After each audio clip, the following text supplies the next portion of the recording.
کوئی چھوڑ کے چلا جائے, کوئی بے وفائی کر جائے, کوئی حرام ریلیشن بریک ہو جائے, یا کہیں شادی نہ ہو, یس دکھ ہوتا ہے, تھوڑا بندہ اپسیٹ ہوتا ہے, تھوڑا بریک ہوتا ہے, لیکن واپس آتا ہے کیونکہ اس کی زندگی میں اللہ ہے.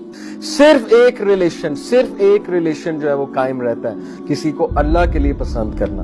دس از دا ریلیشن جو ایور لاسٹنگ ہے. باقی سارے ریلیشن کھوکھلے. کتنے افسوس کی بات کہ جس طرح سے اللہ سبحانہ و تعالیٰ سے محبت کرنی تھی اس طرح سے ہم نے انسان سے کرنا شروع کر دی. زندگیاں تباہ ہوتی ہیں اور اینڈ میں کچھ بھی نہیں ملتا, وفاداری بھی نہیں ملتی, اور بعد میں جو ہے وہ پھر ریگریٹ ہوتا ہے کہ میں نے اس شخص کے لیے یا اس خاتون کے لیے ساری زندگی صرف کر دی. اگر زندگی میں کوئی چلا بھی جائے وہ پریشان نہیں ہوتے کیونکہ اللہ ان کی زندگی میں.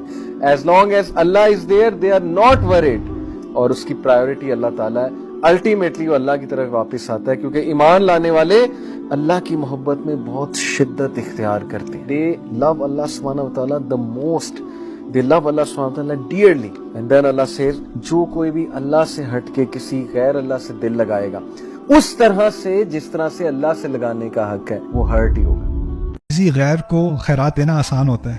سڑک پہ کوئی آ جائے نا ہاتھ پھیلائے ہوئے, اس کے ہاتھ میں کوئی چیز ڈال دینا وہ مشکل نہیں ہوتا. لیکن آپ کا کزن جس سے آپ کی لڑائی ہوئی تھی نا, اس کی جاب نہیں ہے اور اس کا کرایہ کم ہو رہا ہے, اور وہ پھر ذرا مشکل ہوتا ہے. فیملیز میں ڈرامہ چل رہا ہو, ٹھیک ٹھاک لڑائی چل رہی ہو, اور آپ کو پتہ چلے کہ دشمن ہے انیمی کیمپ میں, ابو کی فیملی کی سائڈ پہ کسی کو مدد کی ضرورت ہے, تو ماں نے تو سخت ہدایت دی ہوئی نا کہ ان سے تم نے بات بھی نہیں کرنی. سمجھ میں آئیے؟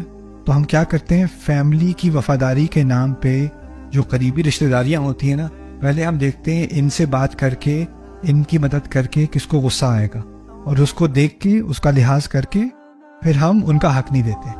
کوئی غیر ہے نا تو اس کے ساتھ تو میرا کوئی ڈرامہ ہے نہیں, اس کو تو میں آرام سے دے دوں. میرے کزن کو دینا مشکل ہے, بھائی کو دینا مشکل ہے, کیونکہ بھائی سے تو میری لڑائیاں ہوتی رہتی ہیں. تو وہ آتی ذی القربیٰ حقہ, جو قریبی ہے نا